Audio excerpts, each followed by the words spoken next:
tragedy strikes, what do we do? Where do we find the strength to move forward? How do we pick up the pieces? We lean on each other. We collect food by the truckload to make sure no one goes without a warm meal. We roll up our sleeves to help our neighbors rebuild and recover. We focus on the little things that leave the biggest impact. Hey, I found something!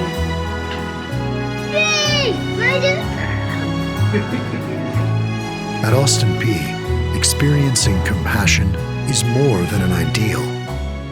It's a call to action.